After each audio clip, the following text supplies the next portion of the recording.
And just as I came out of the infirmary, they said somebody had a wreck.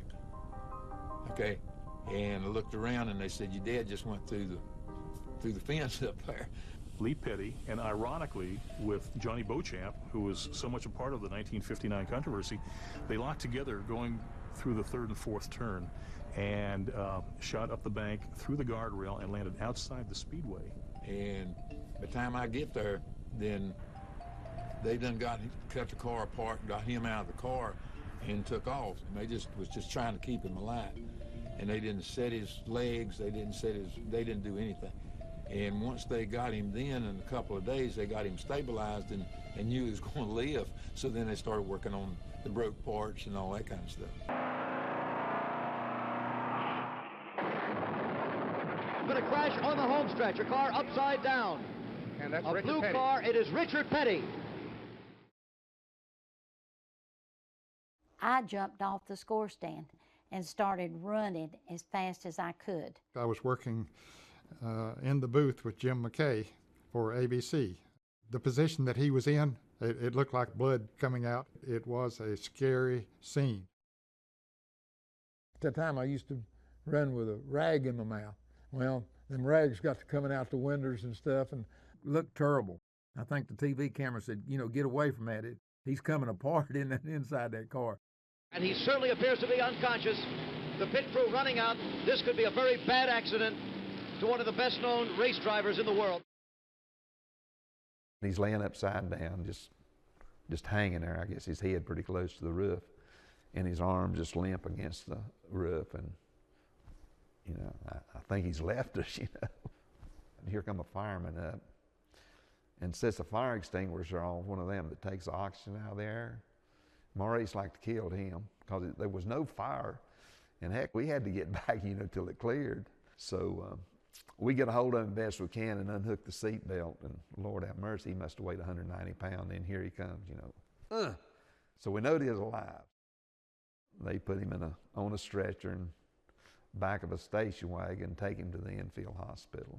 He's in the ambulance, and Richard Petty will be rushed to the hospital. Jim, that's Maurice Petty, Richard's brother, riding in the back of the ambulance as we see it going into the track hospital. He tells me that he don't remember hitting the inside wall because he's already knocked out from hitting the outside wall. Here is the hospital at the track here, an emergency hospital where they can make their first readings and where the track doctor can say whether to keep him here, send him to the hospital in Darlington or Florence, or whatever. It's a very good setup. They wanted to take him on over to McLeod Hospital, which is in Florence. And so I got in with them, and I went on to the hospital. In the front seat, you see Richard's wife, Linda, sitting in the center of the front seat in the white dress, and of course very much concerned. Standing right alongside me is Richard's brother, Maurice. Maurice, it happened so fast, I doubt if you know what happened, but what is Richard's condition, could you tell? Well, he's laying there talking now. Looks like his left arm. They see the sprung rib rather broke, and they're cutting his uniform away to get into him. His head's beat on, bloody, and his eyes hurt a little bit. He'll be all right, though. But he is talking. Yeah, he's talking. He knows everybody. You look pretty beat yourself. Yeah, long run. Now back to you, Jim. Bob, that's the best word we could have had. I'm sure you could tell from the tone in which Ned and I have been talking earlier that it certainly was one of the worst-looking accidents we've seen on the NASCAR circuit in a long time. They admitted him. They wanted to keep him overnight. He had dislocated his shoulder. That was the worst thing that happened to him. It was just a devastating wreck, but a miracle that he was able to get through it and continue on with it. Turn at Pocono, but right there, he lost his right front wheel and helplessly careened right there into the wall. But at this point in the crash, the damage was all on the right side of the car. Richard was still fine inside. There's Buddy Baker going by in front of you. Now watch this. Chuck Bone appears spinning backward. He gets by Richard. Now, here comes Darrell Waltrip for the hit. Waltrip, at that point, right into Petty's door. That's when Richard was injured in that crash, right at that point. Oh, trouble! Ricky Rudd slamming toward the wall, crashing, rolling over.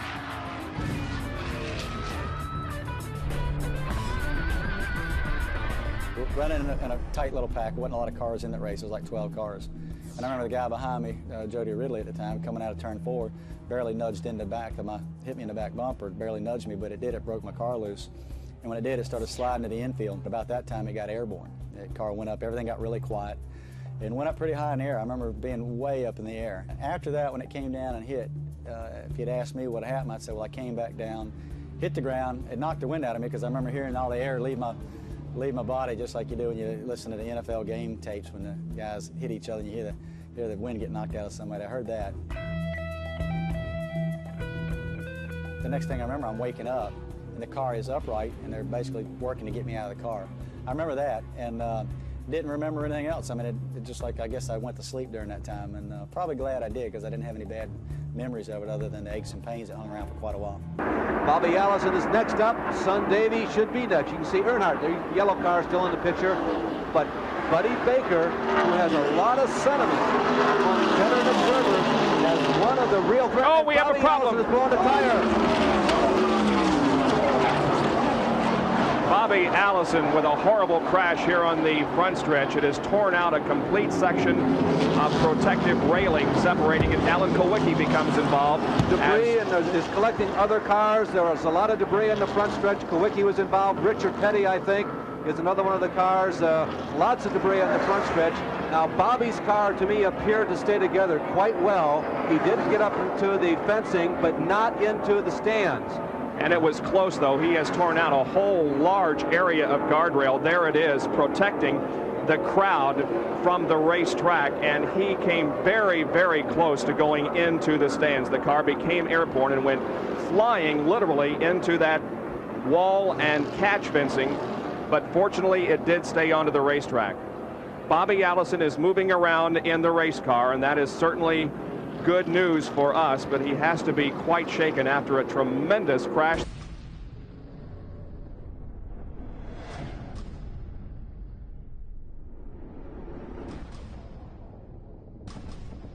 Richard Petty's car goes airborne, end over end. He gets hit again as the car came to rest at the entrance to pit road. Petty's car is really smashed.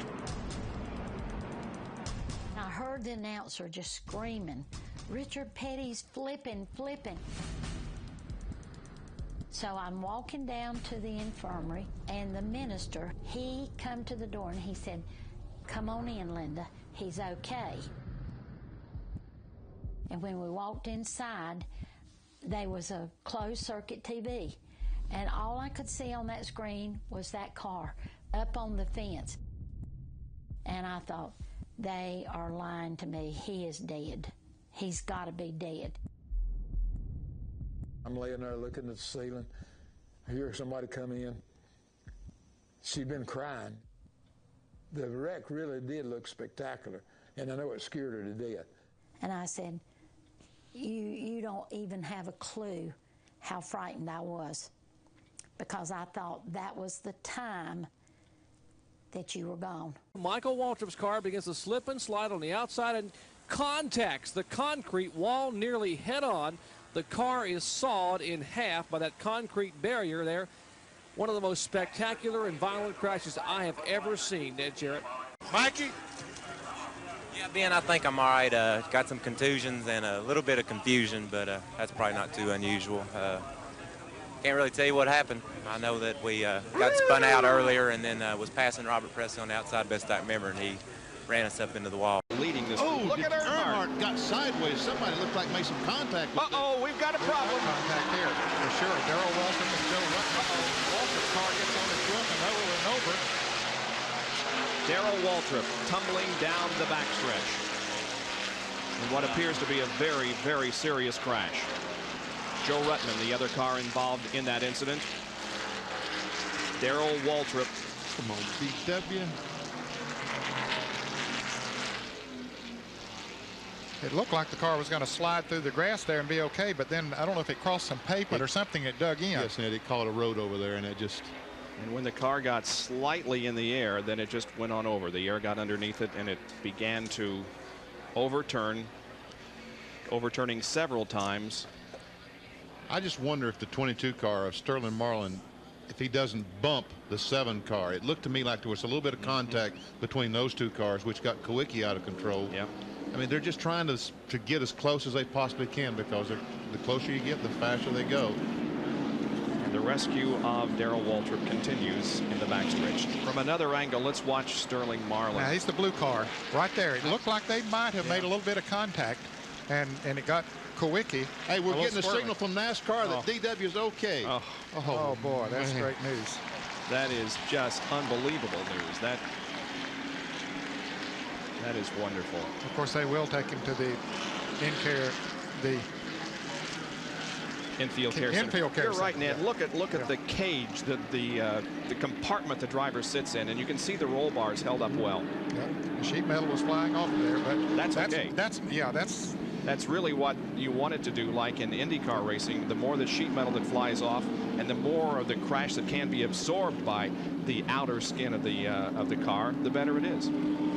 Absolutely. They come through the tri-oval. Checkered is waving. Ernie Irvan wins, and Rusty spins and gets airborne and flips wildly right at the start-finish line. Very reminiscent of his accident at Daytona.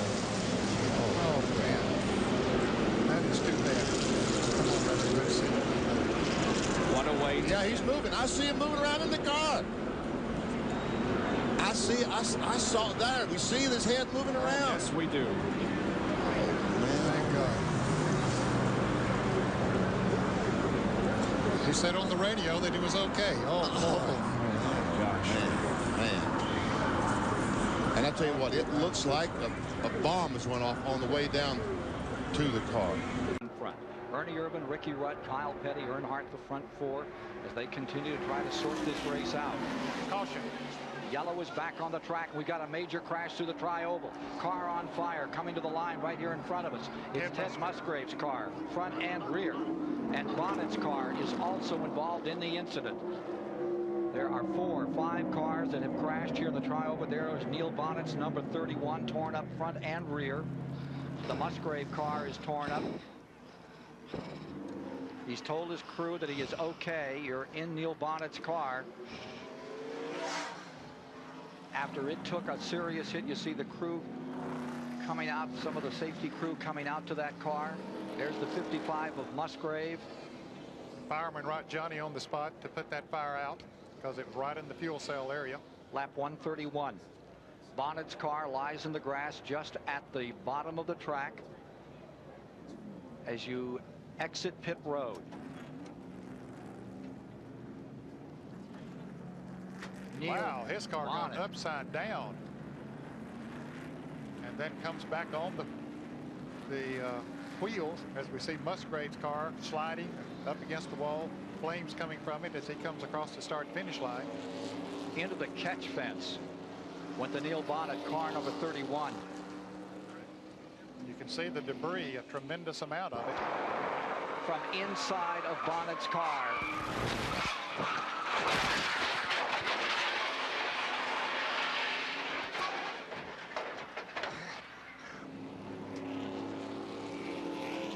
Wow, that's the kind of lick that Neil didn't want to take, but look at him, he's crawling out of it. That's good news. All right. Neil Bonnet, okay. Last race, 1990. A life-threatening crash at that time. He said, I have to come back. I've got to run it one more time. Didn't want the doctors to tell him he had to quit. He wanted to do it on his own. Earnhardt on the inside and Sterling Marlin outside. And Ernie going with Earnhardt down on the inside. That's going to hit. Oh, big time trouble. Terrible crash. Front of the field all torn up.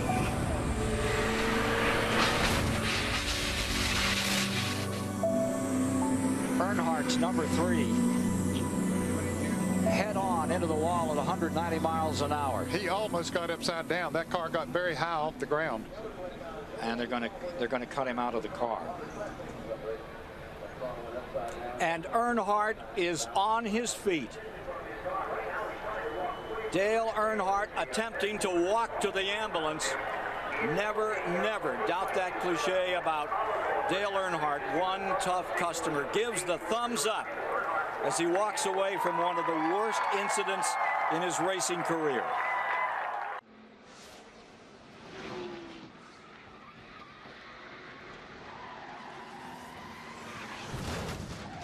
My rookie year, punctured a tire, sent the car hard into the wall,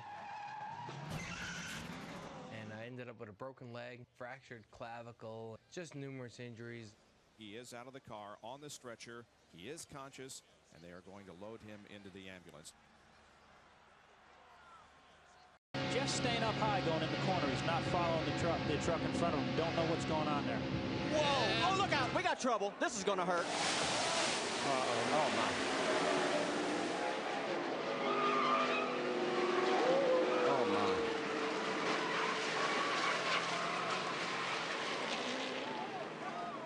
Yep. Keep your fingers crossed.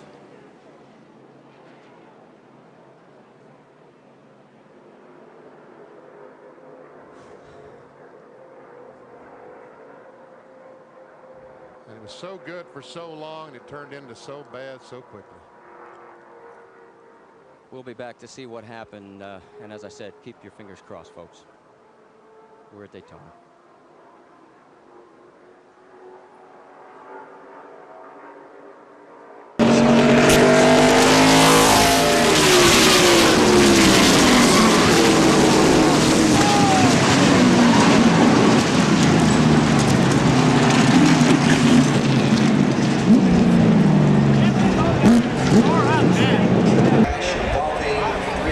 I think they got Flag. Steve Park and Larry Foyt. What in the world? I believe Foyt's a lap down because he made that penalty stop. I believe he was down to the inside trying to run up to the front on the double up on one to go. That's what they were doing, and I don't know what happened, but and I believe Park was trying to scrub his tires. Yeah. He zigged and Park zagged, and ouch. This is unbelievable. Some tore up race cars for a yellow. Watch the top of your screen. You're going to see the purple car come into the picture. There's Foyt trying to get his way up to the front of the pack. Oh, Park got hit. Oh, man. Who's the yellow car behind Park? Bad timing. Look at this. Is that Dan Partis? Looks like no. Park just spun. He just lost it. Either something obviously had to break on that car, or something for the car to turn left that hard. He didn't just lose it at that speed. Oh, that's crazy. It's almost like an axle was broke or something for the car to turn like that. Oh, man. Yeah, you see the skid mark right there? There's a skid mark right there. That's off, I believe, Steve's tire there. It looks like he was trying to Today at the Bristol Motor Speedway, there was a near tragedy in Busch Series practice. Mike Harmon hits the wall during practice in turn 2, spins down the track, and is hit flush by Johnny Sauter. You can see Harmon there, totally exposed in his race car as Sauter approached. Amazingly, Harmon was uninjured. His race car devastated. Johnny Sauter's car also caught fire, but he was uninjured as well. And you're still wide open. Say, roll, what? Whoa, trouble. Boy, the 2-car upside down. It's the big one. Oh, boy, who is that still flipping? Sauter. It was Johnny Sauter. They're still getting upside down. Cars driving under cars. There's not anybody left. That's why he's doing what he's doing. He's just mirror driving all over the racetrack. Oh, trouble. Elliott Sadler over once and a half and on his roof. Now the car tumbling hard onto the pavement in turn 3. Caution is out. A terrible crash. Could be. Yeah, could be. He could be trying to dodge that 8-car. Car flew in the air a long ways before it hit anything.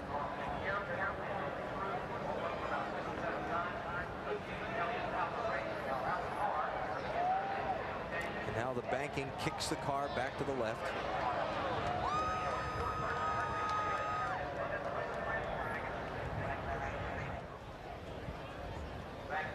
You see the contact, yeah. And there you see the car. And there he makes contact. He comes down trying to get in front of Kurt Busch. They make contact. And watch that thing fly. And it lands on that road you talked about.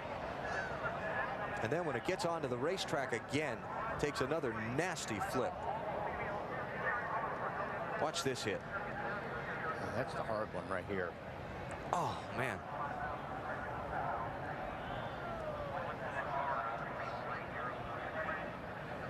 Oh, they all look pretty hard. Yeah, they do.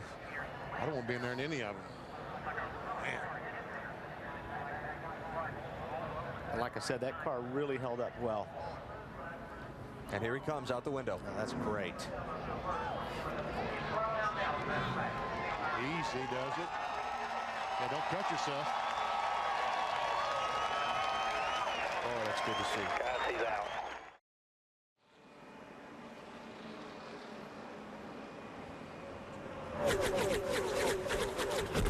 Trouble off Trouble, turn big 4. trouble. Newman slams the wall.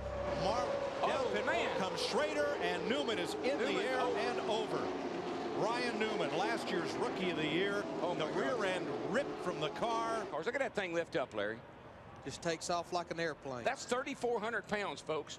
Just lifting up in the air like a feather. And the right rear wheel digs into the dirt and tears the whole rear end loose from the car. Yeah, if the tire hadn't come off of the wheel, it probably wouldn't have turned over like that. But once the tire came off and it dug in and flipped it. Let's watch her here and see what happens. Oh, Kenny Schrader got out of control, got into him. Oh, that's what happened, Mike. His right rear tire came off. Car goes airborne. Then when it hits the ground, it digs in and just rips it apart. Look at that Dale Jarrett's car. Wow. What a sight to see out your windshield. There you see Ryan Newman right there. Oh, yeah, he waved to the crowd. All right, buddy. On the high side, Gordon comes up. Oh, he got Kenson.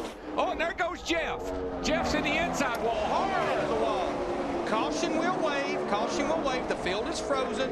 We'll be coming back to 4 to go. That was, and he almost got clipped again.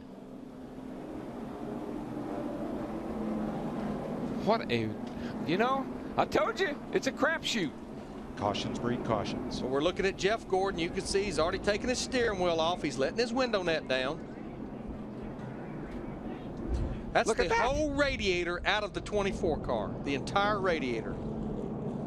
That car, that just knocked the whole nose off. And look where it's at in relationship to the car. Last week we saw a guy get his carburetor knocked off. This week we see a guy get his radiator knocked out. What happened to Carl Edwards and Brad Keselowski yesterday on the front stretch has now happened in turn 2. Jeff Gordon trying to hold the bottom, and he and Matt Kenseth get together. Watch the 17 and 24. It all started with this restart. I mean, this gets everything bottled up, and now it's just like a real rat race down here into turn 1. Jeff's on the bottom. Here comes Matt up on the outside. I think Jeff just shoves up right there, gets into him ever so slightly. And look at Greg Biffle slide by, but that inside lick on the inside wall is what tore Jeff's car all to pieces. They're going to stop the field in turn 1 so they can clean up turn 2. Here's another look. And you're right, Darrell. Jeff's car just pushes up, won't hold the bottom of the racetrack. Couldn't hold it down. And this thing goes in here, and it hits an opening. That's why it knocked. That's what happened. Oh, my God. It hit that opening, and it just ripped the front end off of it. There's no safer barrier there. No. Now Jeff is okay. Let's ride along in his Chevrolet.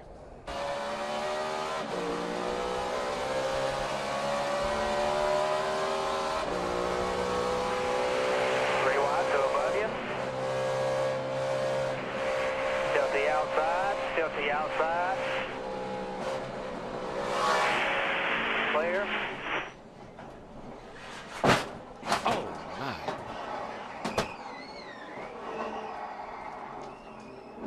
That was one hard lick, but you could hear him playing with that throttle all the way through 1 and 2. Well, here's what I heard. He went into 1. He almost tried, like he almost didn't back off. Then he had to play with that throttle a little bit off of turn 2. And the car wasn't biting. It just wasn't getting enough grip. But that opening right there, that could have been disastrous.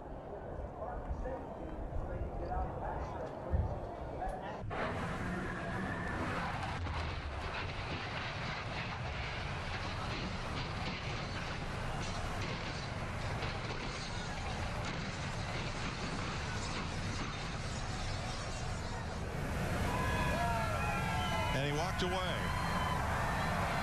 after that 8th time. I don't know. I don't think he can step out until he waits till the last second and picks up. He goes to the outside. Is Edwards going? Oh, no! He turns him. No, no. Oh, and that destroyed the front end of Newman's car. No. Edwards will not make it to the flag. Oh, Brad Keselowski won this race. Unbelievable. Carl Edwards' car destroyed, and Junior's protege, Keselowski, the winner, and Carl Edwards is moving around and ready to climb out. Larry, look at that. The carburetor's gone off. It's completely gone. Carl did what he wanted to do. He stayed at the back all day long. He played it smart. Had this race possibly won. Not now.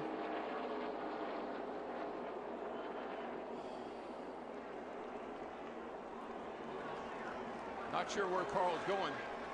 Maybe he thinks if he runs across the start-finish line, it'll count. That's what he's doing. That's what he's doing. He's like you know how he is. He's an athlete, a marathon runner. I want to finish the race. And he did, yes, to a standing ovation from the crowd. Shades of Ricky Bobby.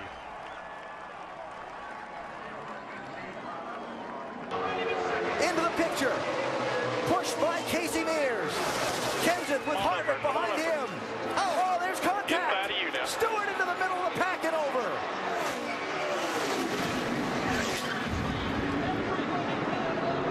Fortune's out.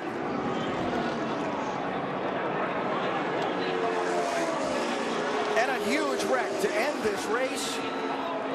Matt Kenseth is going to get to the finish line first. Is everybody okay? And one of the championship drivers got through. Which ones didn't? Corner at Daytona. Who's going to get here first? Regan Smith 7. Keselowski 22. Stewart 33. And contact. Smith turned around. Tony Stewart is going to win this race. And a terrible crash coming to the finish. Daytona. Who's going to get here first? Regan Smith 7. Keselowski 22. Stewart 33. And contact. Smith turned around. Tony Stewart is going to win this race. And a terrible crash coming to the finish. This is a big wreck. Dale Earnhardt Jr. to the bottom of the track. Jr. will win Daytona. And the big one happens behind them. Oh, my God.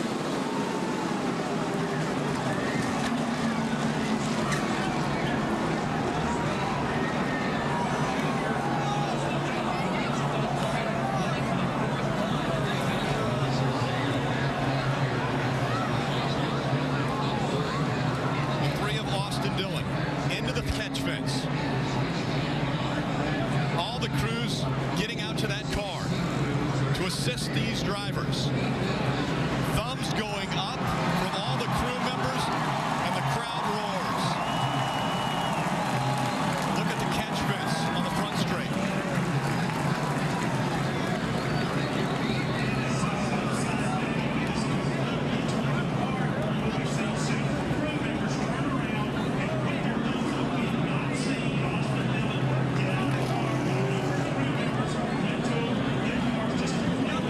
Crew members pulling.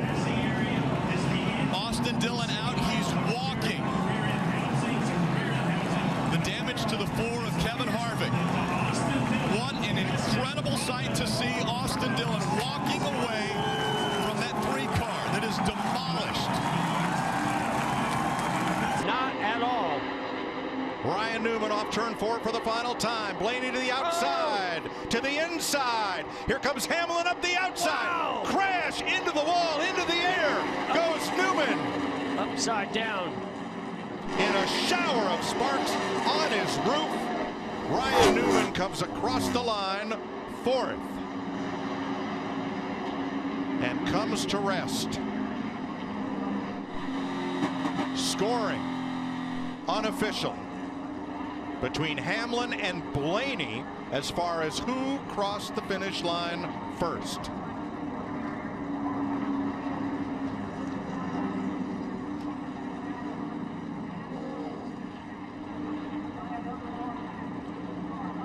Newman got turned, went up in the air, as he came down, was hit by another car and launched skyward, coming down on his roof.